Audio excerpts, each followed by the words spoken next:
6. jún 1944. Signál na konečné rozbitie nemeckého vojnového stroja. Na západe uskutočňuje sa invázia spojencov, najveľkorysejšia vojenská akcia dejín. Úder, na ktorý čakal svet.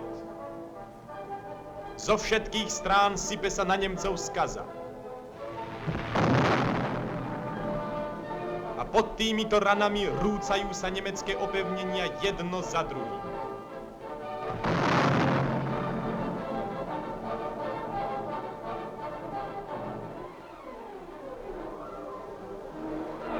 Nemecká porážka na západe je neodvratná.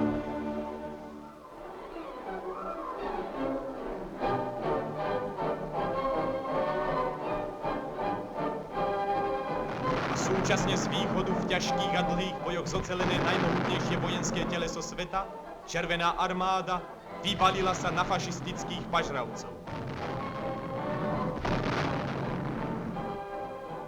Hrdinský sovietský ľud, ktorý statočne niesol najťažšie bremeno vojny, zasadzuje smrteľný úder nemeckému nepriateľovi. Nič nezastaví tento nápor a niet prekážok. Rozkaz je na Berlín. Porážka Nemcov na východe je spečatená.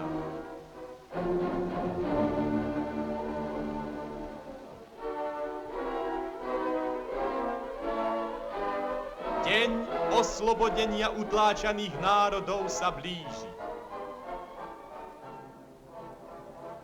Vtedy, keď zo všetkých strán tiesnení Nemci ustupovali, vojenská situácia na Slovensku bola táto. Dôležité posádky držali slovenské jednotky. Stredné Slovensko bolo v rukách partizánov. Na východe dve dobre ozbrojené divízie čakali na rozkaz napadnúť Nemcov.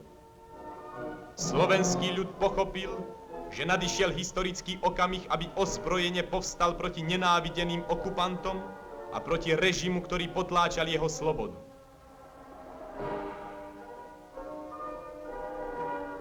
V slovenskom národnom povstaní sa živelne prejavila vôľa slovenského ľudu zvrhnúť fašistické jarmo, zmyť potupu tzv. Slovenského štátu, pomôcť postupu Červenej armády, aktívne prispieť k porážke fašizmu a zachrániť Slovensko od ničivých hrôz vojny.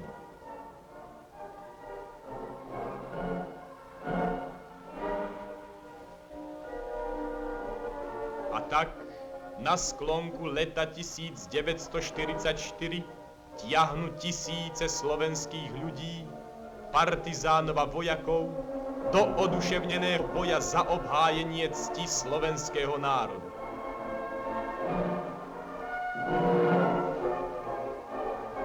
Plán povstania prichystaný do podrobností bol nadviazať dotyk s Červenou armádou a umožniť jej preniknúť v krátkom čase na celé územie Slovenska.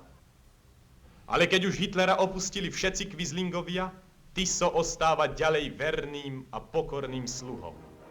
Proti vlastnému ľudu povoláva nemecké jednotky a na Slovensko valí sa záplava zločinných žoldnierov, aby tu rozniesla skazu a smrť.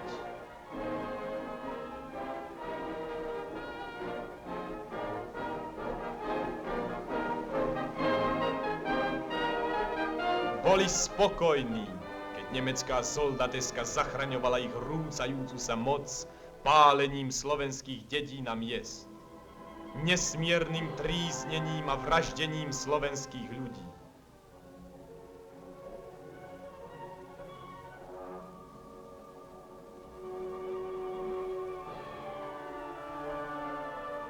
Oheň nemeckej zbesilosti a zrada tisovských zapredancov obracala náš domov v popol a prach.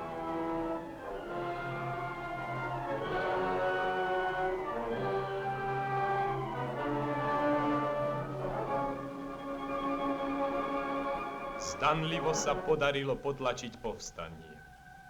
Hrdinský boj slovenského ľudu vojensky udusili. Tu, kde bylo srdce povstania, roztiahol sa duch nemeckej ničivosti.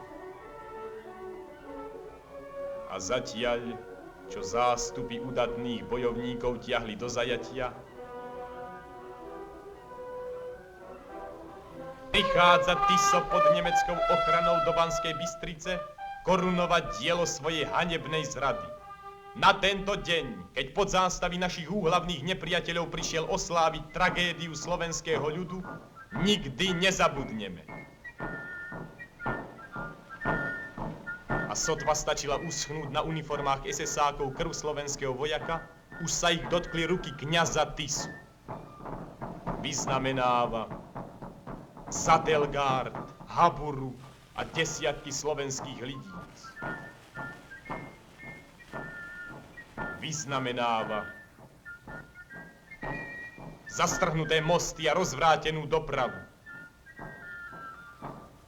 Vyznamenáva zazrúcané kostoly. Vyznamenáva za 10 000 obetí slovenského národného povstania, za vraždy a za masové hroby. Padnú hlavy zločincov, hrozili. Áno, ale hlavy zločincov, ktorí za zradu na slovenskom národnom povstaní sú osobne zodpovední.